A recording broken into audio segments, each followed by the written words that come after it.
Chapter 21. The Rise and Fall of Progress. 19th century thought accepted that progress was such a powerful force that it would transform human nature.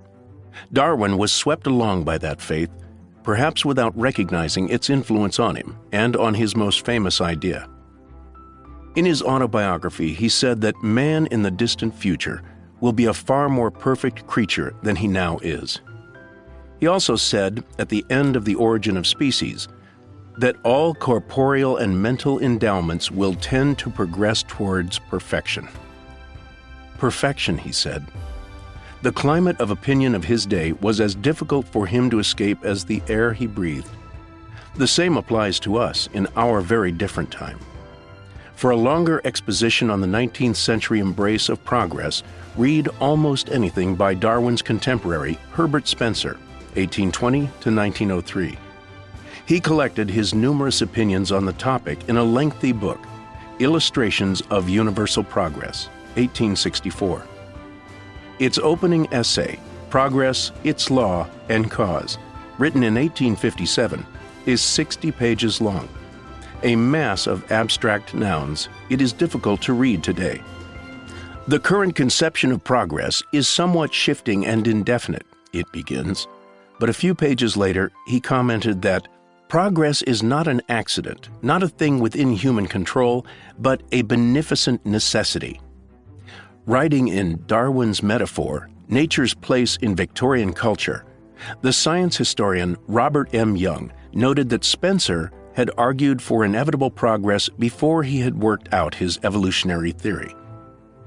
Spencer's Universal Progress also included a brief chapter, written in 1852, on the development hypothesis, by which he meant the theory of evolution. In another book, Principles of Psychology, he wrote that life under all its forms has arisen by a progressive, unbroken evolution, and through the immediate instrumentality of what we call natural causes. Spencer explicitly rejected special creation, and he supplied Darwin with the phrase, the survival of the fittest, as a summary of natural selection. It's fair to say that he had more influence on Darwin than is generally recognized. Both men were swept along by the then unquestioned faith in progress. Spencer capitalized the word, and so shall I, in an attempt to preserve the particular meaning it had in Darwin's day. Robert J. Richards, a history of science professor at the University of Chicago, wrote that Darwin's deeply ingrained sense that his theory explained progress in organisms permeates his text. It might be better to invert that and say that the deeply ingrained belief in progress explained Darwin's text. It also goes some way toward explaining the origin's easy acceptance by the educated classes of his day. As we can now see, the problem was that in the 19th century, the idea of progress was so broadly accepted that Darwinian evolution could be swept along in its wake without needing much in the way of evidence. The rising tide of progress automatically lifted all organismal boats. The zeitgeist of universal progress also prevented Darwin and his allies from seeing the central problem of the theory, that of extrapolation from the small changes we do observe from one generation to the next. Such extrapolation embraced what has never been observed, indefinite departure from the original type. In fact, Darwinian evolution can be seen as a way of looking at the history of life through the distorting lens of progress. Given enough time, society in general, including human beings, would be transformed into something superior, and perhaps unrecognizably different.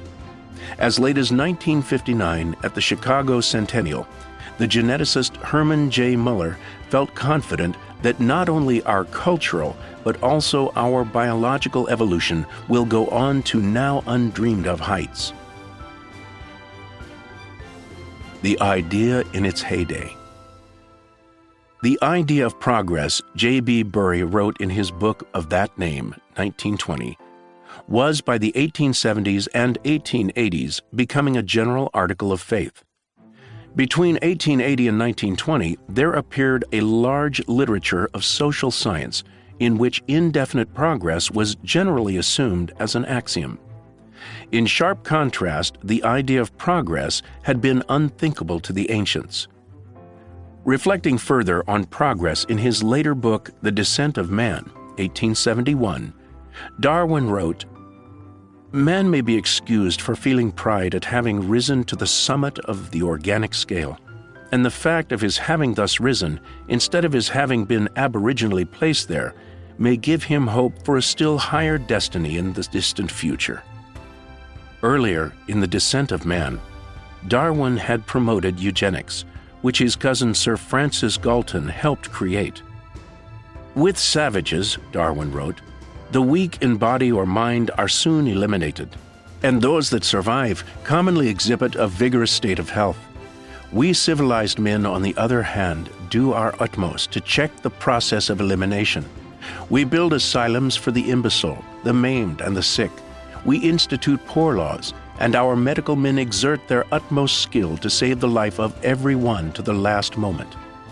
Thus the weak members of civilized societies propagate their kind. No one who has attended to the breeding of domestic animals will doubt that this must be highly injurious to the race of man. It is surprising how soon a want of care, or care wrongly directed, leads to the degeneration of a domestic race. But excepting in the case of man himself, hardly anyone is so ignorant as to allow his worst animals to breed." So that's how progress could be undermined, by substituting human for natural selection. Humans were too nice for their own good. Alfred Marshall found in 1890 that economists were intrigued by the speculations of biologists, Darwin in particular. They were paying ever more attention to the pliability of human nature. Furthermore, Marshall thought the way wealth was produced and distributed influenced the character of man, a preview of socialist thinking. Perhaps surprisingly, Thomas Henry Huxley edged away from the doctrine of progress late in life. In 1893, after Darwin's death, he wrote, "We also know modern speculative optimism with its perfectibility of the species, reign of peace, and its lion and lamb transformation scenes, but one does not hear so much of it as one did 40 years ago. The majority of us, I apprehend, profess neither pessimism nor optimism. We hold that the world is neither so good nor so bad as it conceivably might be." It's worth taking a brief and out-of-sequence look at the views of his two grandsons, Aldous and Julian. Aldous Huxley, the essayist and novelist, assailed the apocalyptic religion of inevitable progress, whose creed is that the kingdom of heaven is outside you and in the future. Such a doctrine wants to bully nature into subserving ill-considered temporal ends. Elsewhere, he said that the religion of progress is, in the last analysis, the hope and faith that one can get something for nothing. In referring to the religion of progress, Aldous might well have had his brother Julian in mind. Julian preached that religion whenever an opportunity arose. In Evolution in Action, he defined biological progress as improvement which facilitates or permits further improvement, or, if you prefer, a series of advances which do not stand in the way of further advances. Does he move around in a self-confirming circle there? You decide. He was certainly more enthusiastic about progress than his grandfather. Julian also addressed the subject at length in the Darwin Centennial in Chicago. See my Chapter 3. And like Darwin, he prescribed for society a dose of eugenics to limit breeding by the unfit. A new allegiance. Herbert Spencer was a libertarian, highly critical of government. But little more than a decade after his death, intellectuals began to shift their allegiance, showing an anti-market preference for the state and for socialist ideas. Before too long, new Soviet man appeared on the horizon. Still, the idea of progress survived, even as faith in Spencer's libertarianism faded. His reputation declined sharply in the 20th century, and as his biographer J.D. Peele commented, Posterity is cruelest to those who sum up for their contemporaries in an all-embracing synthesis the accumulated knowledge of their age. This is what Spencer did for the Victorians. In the new age to come, loyal communists believed that the abolition of private property would transform not just society, but its inhabitants along with it. Marx had promised as much in the Communist Manifesto. Here's an amazing prediction by Leon Trotsky. Man will become immeasurably stronger, wiser, and subtler. His body will become more harmonized, his movements more rhythmic, his voice more musical. The forms of life will become dynamically dramatic. The average human type will rise to the heights of an Aristotle, a Goethe, or a Marx, and above these heights, new peaks will rise. Somehow, that superior human type never showed up. The belief that it would was one of the great delusions of modern times. As late as 1948, the American historian Richard Hofstadter, who had only recently escaped from his own youthful love affair with communism, thought our founding fathers had erred in accepting unchanging human nature. Even after World War II, Hofstadter continued to think that human nature was changing for the better. The socialist faith lasted for almost 100 years and kept many in its thrall. It was not fully relinquished until the fall of the Berlin Wall in 1989. Almost immediately, the conventional wisdom turned 180 degrees and environmentalism appeared on the scene. At his retirement from the New York Times in 2001, the liberal columnist Anthony Lewis was interviewed by an editor of the paper. Perhaps the most interesting thing he said was, "I have lost my faith in the idea of progress." He had in mind the old idea that mankind is getting wiser and better. Then he added, "The most disappointing fact of life in the 20th century was that, contrary to my expectations, after the Holocaust, the century continued to be riddled with the extraordinary ability of human beings to hate others because they look a little different. Or in fact, they may not look very different, they just live next door." In his book, Advance to Barbarism, Frederick J.P. Veal pointed out that since the Dark Ages, the story of civilization had been one of slow but steady upward progress. Occasional fluctuations aside, it seemed to be an established law of nature. It became a kind of religion for most educated men. Faith in progress survived until the 20th century. But after the First World War, civilization began a retrograde movement without a parallel in history. A profound psychological change was taking place. Progress rejected.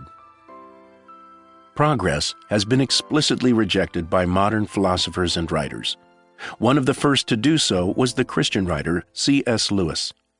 In his essay, The World's Last Night, 1952, he wrote that no one looking at world history without some preconception in favor of progress could find in it a steady upgradient. Often we do see progress within a given field over a limited period, and if this could spread to all departments of life and continue indefinitely, there would be progress of the sort our fathers believed in. But it never seems to do so. The idea that the world slowly ripens to perfection is a myth, not a generalization from experience. Lewis went further and saw the connection between the old faith in progress and Darwinism itself, suggesting that both might fall together. There may be signs that biologists are already contemplating a withdrawal from the whole Darwinian position, but I claim to be no judge of such signs. It can even be argued that what Darwin really accounted for was not the origin, but the elimination of species. For purposes of this article, I am assuming that Darwinian biology is correct. What I want to point out is the illegitimate transition from the Darwinian theorem in biology to the modern myth of evolutionism or developmentalism or progress in general. The first thing to notice is that the myth of progress arose earlier than the Darwinian theorem, in advance of all evidence. Lewis could have added that the myth of progress may well have given rise to Darwinism itself. John Gray of the London School of Economics wrote that one does not want to deny anyone the consolations of a faith, but it is obvious that the idea of progress in history is a myth created by the need for meaning.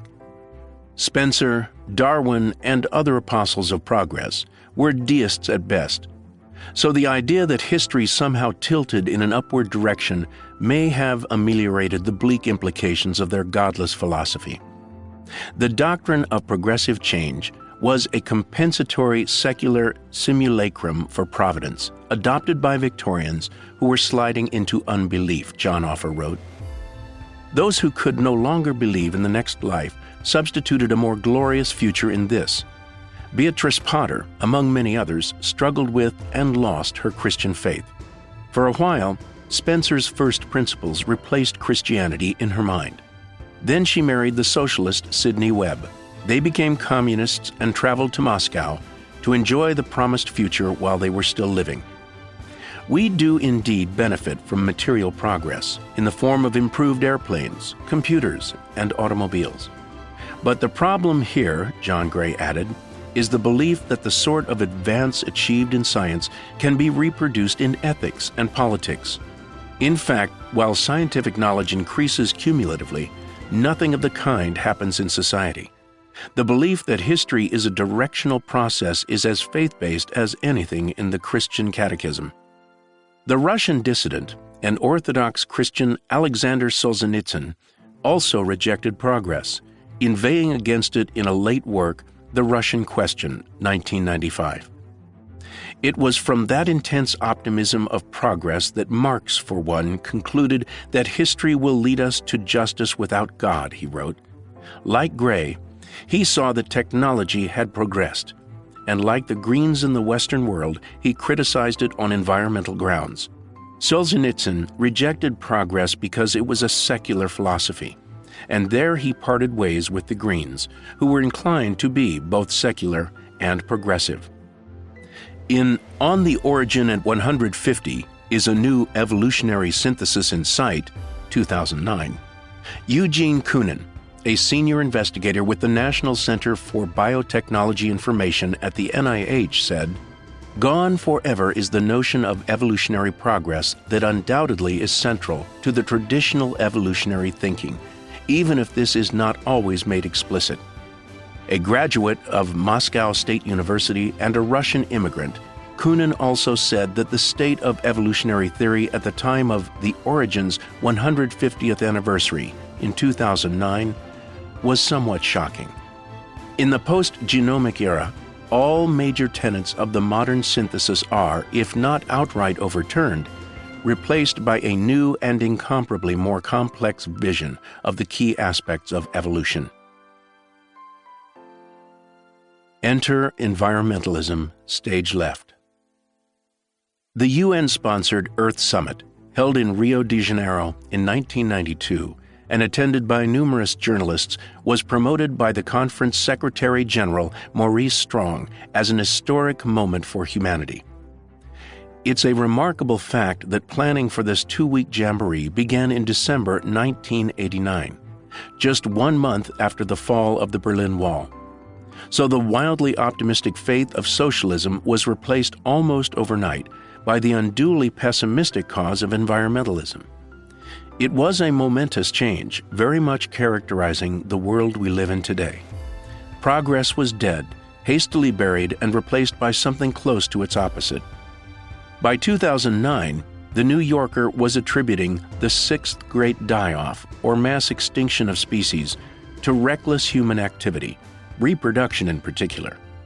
And things would go downhill from there. 3 years later, the magazine followed up with, "The Case Against Kids, Is Procreation Immoral?" by the same writer, Elizabeth Colbert. "We are a plague on the earth," the BBC's David Attenborough said in 2013, referring to humanity as a whole. "It's not just climate change, it's sheer space, places to grow food for this enormous horde. Either we limit our population growth or the natural world will do it for us.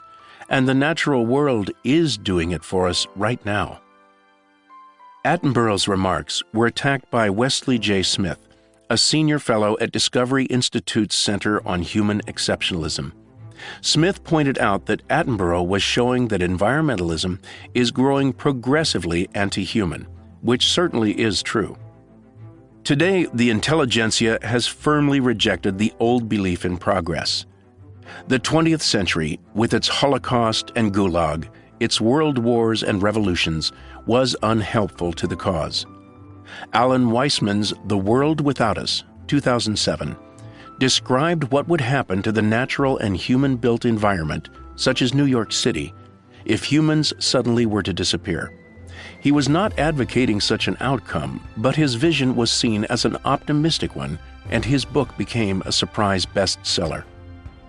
Less nuanced was Paul Taylor, a professor of philosophy at City College of New York, who said, "Given the total, absolute, and final disappearance of Homo sapiens, not only would the Earth's community of life continue to exist, but the ending of the human epic on Earth would be greeted with a hearty, good riddance." So much for the human race. Meanwhile, the fertility rates in all developed countries have fallen below replacement levels, which is 2.1 children per woman on average for the developed world. The decline includes the whole of Europe, the United States, Canada, Russia, China, and Japan. This may well be good news for Attenborough, Bill McKibben, and many green activists. But given the dependence of modern economies on income transfers paid to an ever-growing number of seniors, more and more income earners will be needed to keep the economic ball rolling. The present situation looks unstable. Recently, leaders in the U.S. have taken to placing themselves on the right side of history and have criticized their political opponents for moving toward the wrong side of history. At first glance, this may resemble an attempt to revive the old idea of progress, but it is something different, surely. It is an attempt to marginalize opponents by hinting that they just don't know what is going on beneath the political surface where the current of history flows. It is a political strategy rather than an embedded faith. Climate of opinion as it affects Darwinism. One must distinguish between the older worldview that accepted and promoted a belief in progress and the history of biology itself. Progress as a formerly prevalent doctrine helps explain why Darwinism was readily accepted. But the old doctrine of progress was dropped from at least some recent theorizing about biology. Stephen Jay Gould partially addressed the issue in his book Full House, 1996. He wrote that the history of life showed no inherent drive toward long-term progress, no tendency for the supposed ladder of life to go straight from bacteria to man. Life formed a bush, not a ladder, he liked to say. Following in Darwin's footsteps, Gould was also eager to remind us that humans are in no way exceptional. Life can as easily adapt towards simplification, he wrote, as happens with parasites. Gould was a reliable Darwinian, but he failed to point out that Darwin himself had been one of the leading apostles of progress. The widespread public acceptance of biological evolution in Darwin's day was probably a product of the simultaneous faith in progress.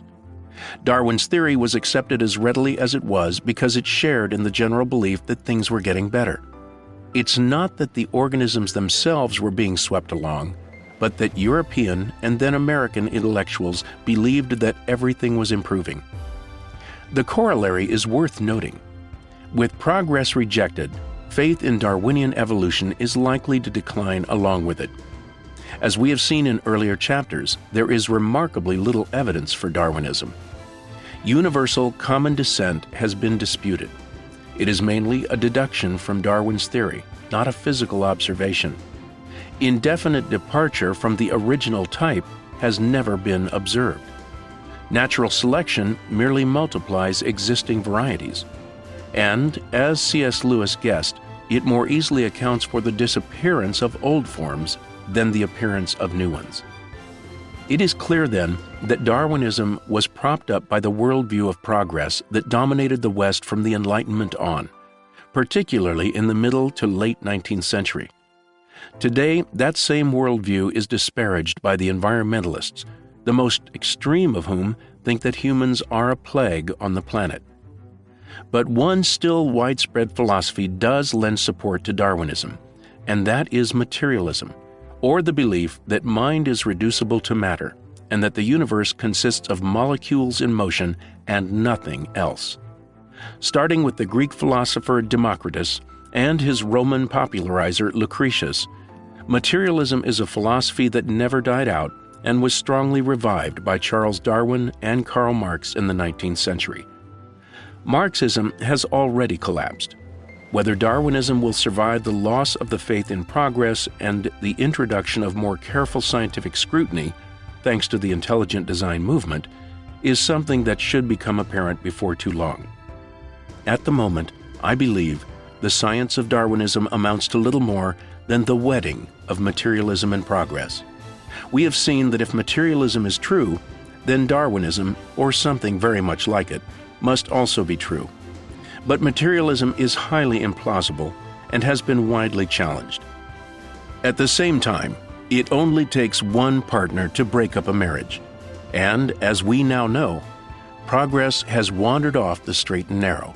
As a result, the breakup of Darwinism seems likely.